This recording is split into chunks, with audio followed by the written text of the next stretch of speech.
I attempted to repair a console. It turns on.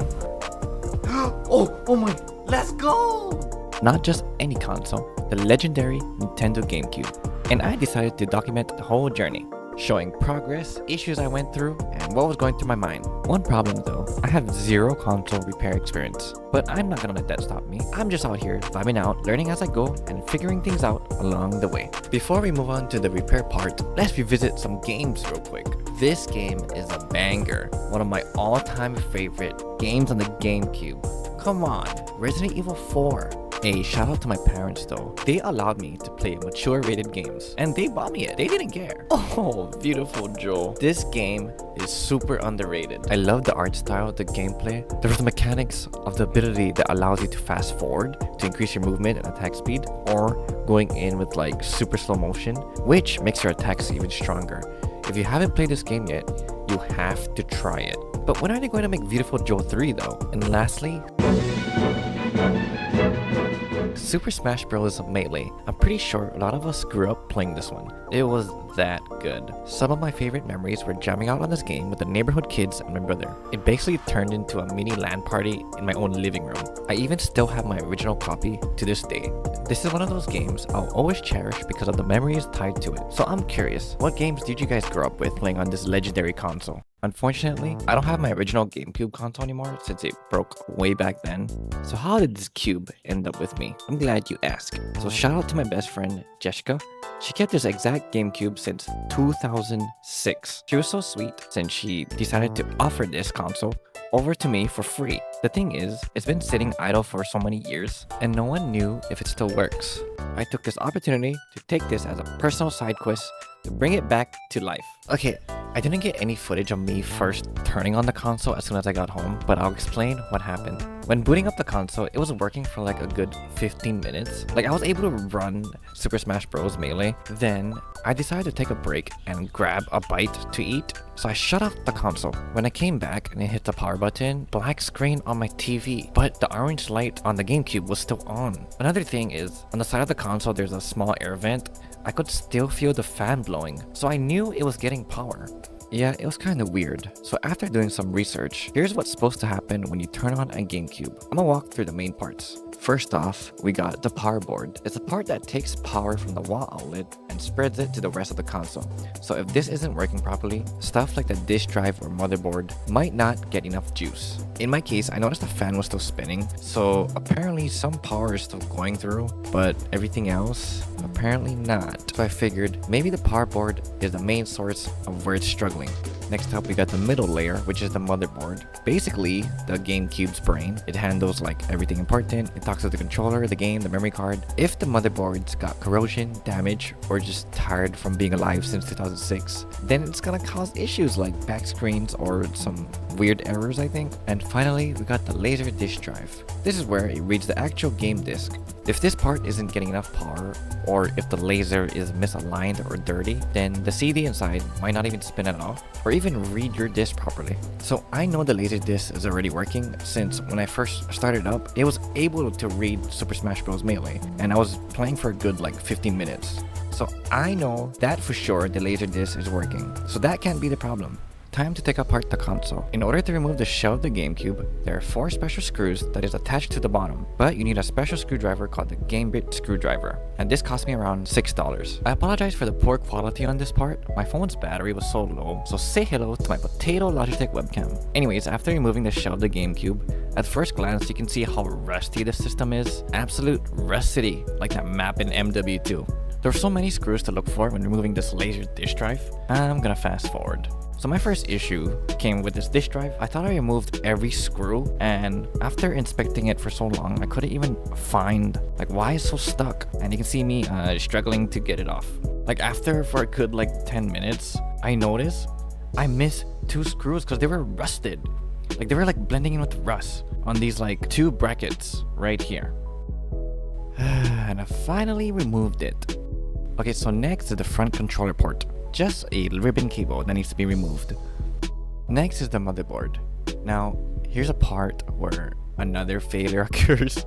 I was struggling to take it out since I didn't know where the screws is, and I thought it would be clearly at the edges where you can see the holes in the metal brackets, but there's no screws though, as you can see. So it was pretty confusing for me. So you can see me trying to fiddle with it and trying to pry it out. Yikes. Keep in mind, I wasn't looking at a guide, and after struggling for a bit, I decided to just follow a guide. And turns out there are 6 screws on that rectangle metal thing in the middle, which attaches the whole board securely below onto the metal bracket below it. I thought it was just some CPU cooler, so it just goes on top of the motherboard, not attach the whole thing. At this point, I was inspecting the motherboard to see if there's any like bent pins or like corrosions, any damage on the motherboard, but I didn't spot any. After removing the last metal bracket, we reveal the power board attached to the fan. I don't think the camera picks up because it's pretty low quality, but what you see, those brown stuff on the corners and the holes within the bottom of the case, is cockroach eggs. Yeah, pretty disgusting. And a couple more screws and we finally remove all the internal parts of the GameCube. So when looking at the power button, it was pretty rusted, so I was assuming that that's where the damage is.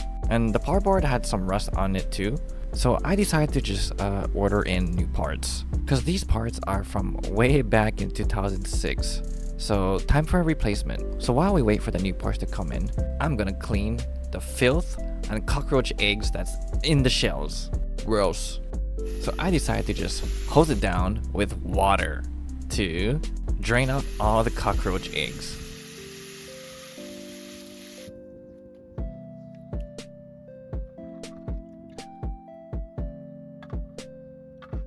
Look, there you go right there. You can kind of see one. Yikes. So I sprayed down some more. The next part is attempting to clean the rust out of the metal brackets. I didn't know what to do, so I used ChatGPT. Yeah, you heard me. I used ChatGPT for a guide. So ChatGPT recommends distilled white vinegar. This was like $3, $4 at Walmart. So what we're gonna do is we're gonna soak the metal brackets with this vinegar for about a couple hours.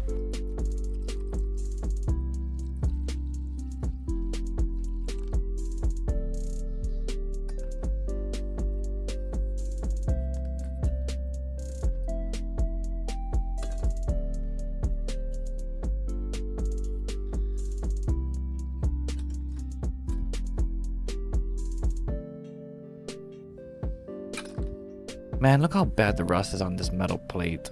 That's gonna take a lot of scrubbing. So I didn't have enough vinegar to fully cover the brackets.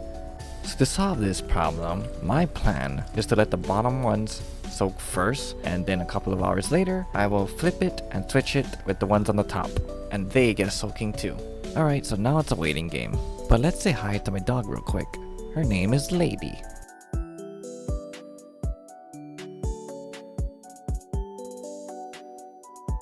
After about an hour or two, it's time to flip the top layer to the bottom layer, so that part gets soaked too.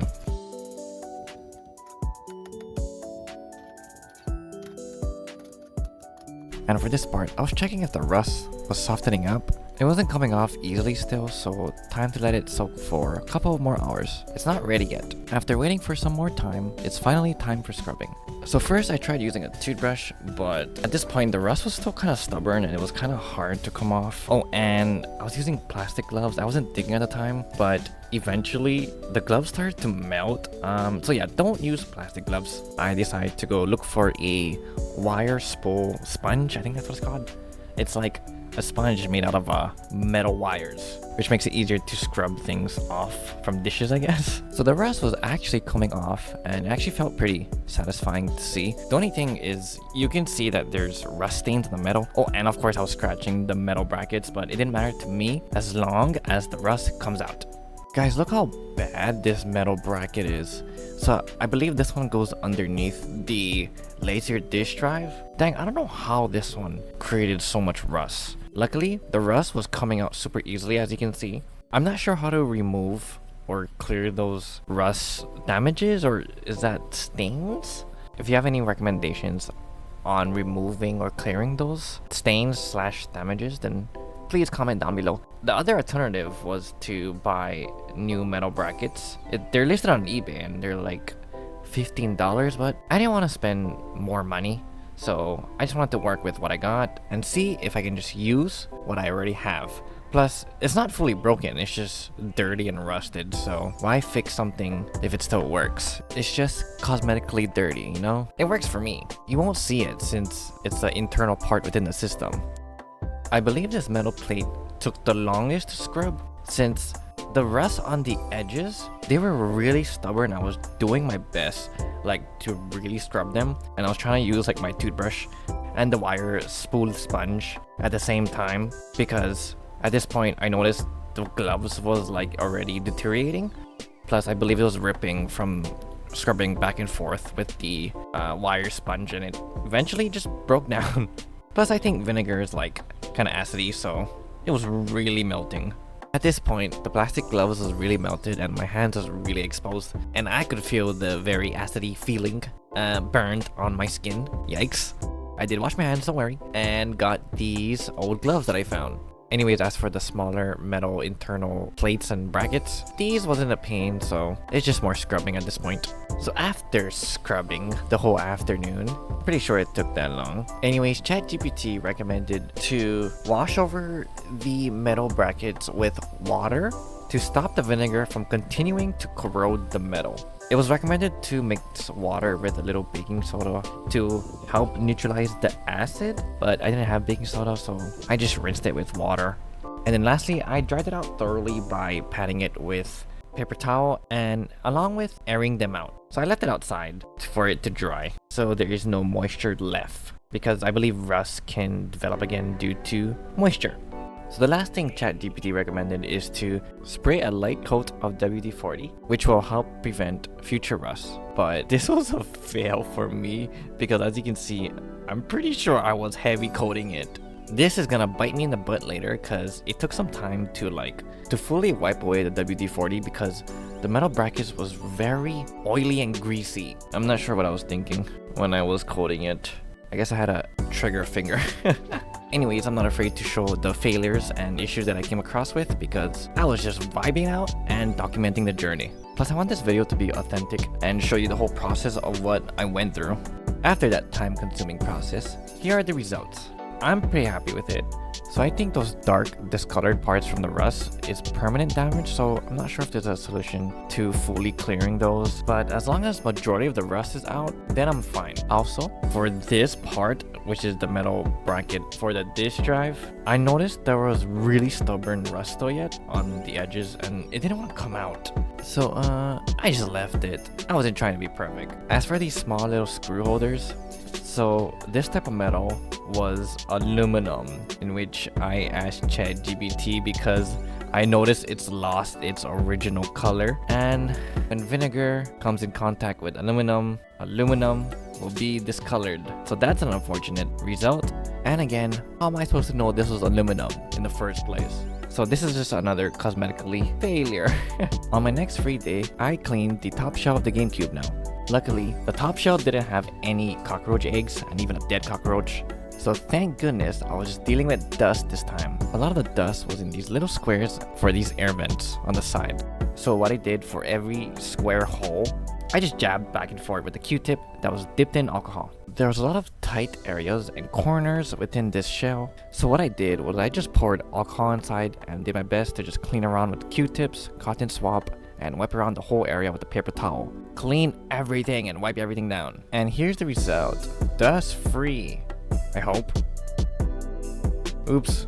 So the parts finally came in. So it took about a week to get here all the way from Japan. The parts were really good condition, so I'm happy about this purchase. Upon inspecting the power board, I noticed this looks different than the one that was originally in my GameCube. They have these cylinders, so I'm not sure what these are. And the original one in my GameCube, they're missing. So maybe they broke off? Maybe that's why it started to not work? As for the motherboard, this too was like in really very good condition. Another thing is the seller attached a metal bracket to this motherboard, so this one is in really good condition. I will be using this one instead of the older one in my GameCube, since that one is super rusted. And the best thing is this is a bundle, so I got the power board and motherboard for a really good deal. I spent $29, and you know how these parts came from Japan, right?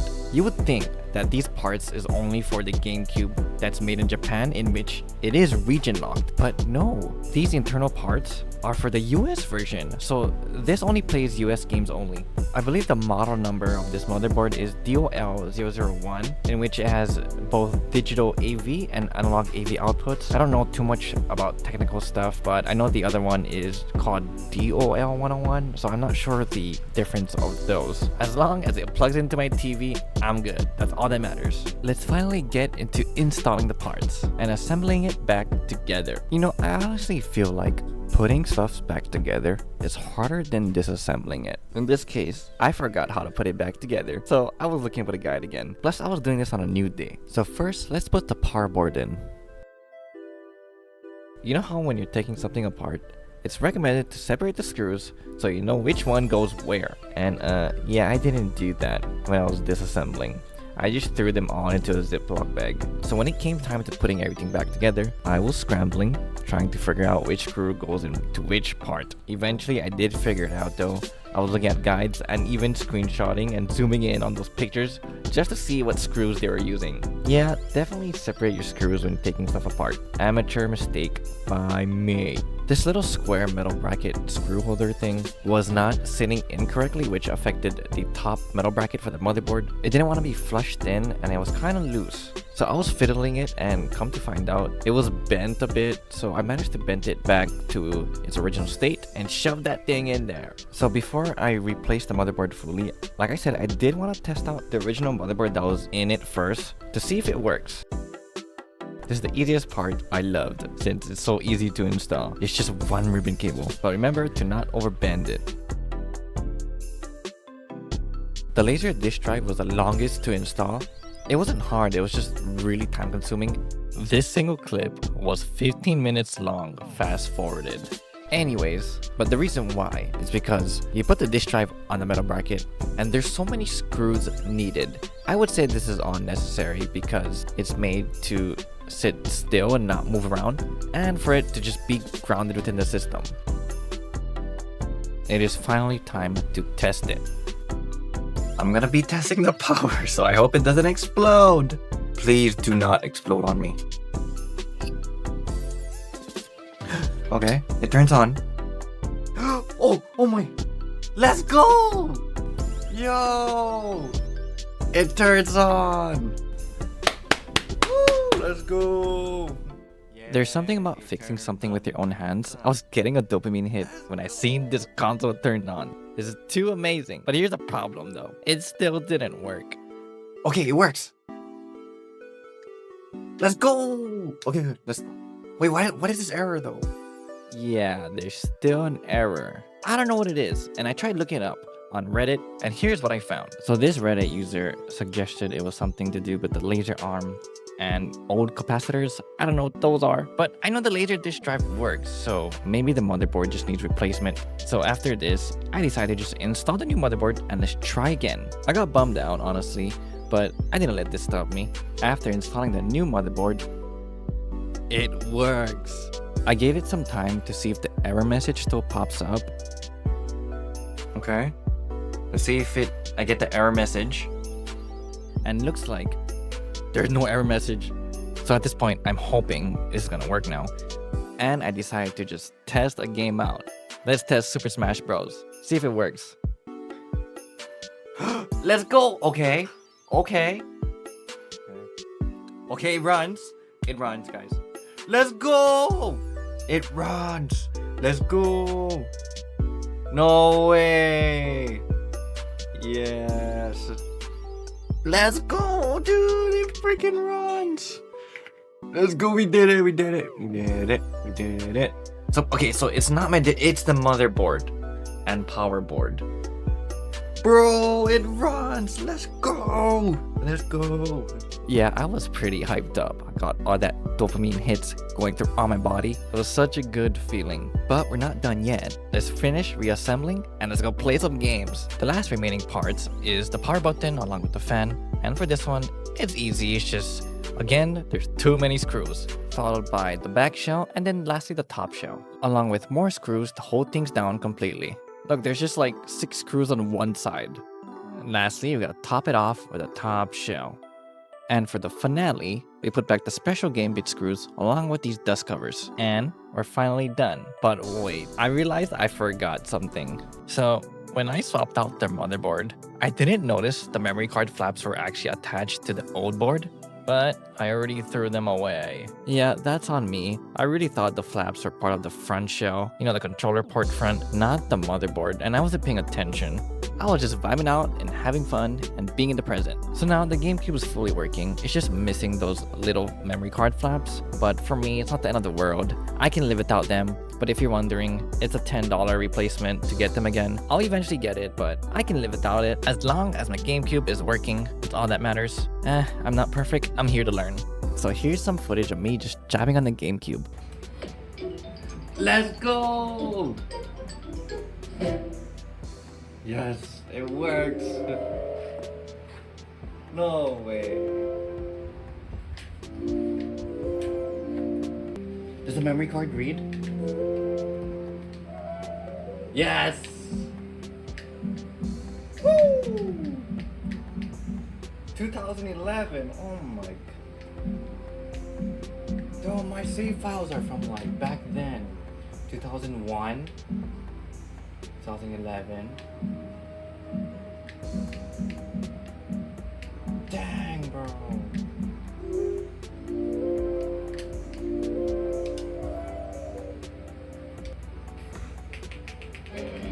Let's go. Oh my. It works. Overall, this repair cost me around $38. If I were to add the missing memory card flaps, it'd be about $10 more, but I'm not too worried about that right now. Honestly, I'm really happy I got to bring this legendary console back to life. It wasn't perfect, but that's part of the fun, figuring it out as I go. Doing this kind of project really makes me want to keep learning more, whether it's modding, repairing, or just even restoring these old consoles. There's always something new to figure out. When I was playing, I had the biggest smile on my face. I felt like a kid again the moment I turned it on and I heard the GameCube intro. This was a core memory I revisited. My past saves in my memory card is still there. From like the early 2000s, late 2010, it's still there. They're all there. So I do want to buy some more of these OG games I had and load up these saves. If you made it this far in this video, seriously, thank you for watching and hanging out with me. If you enjoy cozy repair projects like this or just chill vibes in general, feel free to hit that subscribe button. I really appreciate it. And I'll see you on my next video.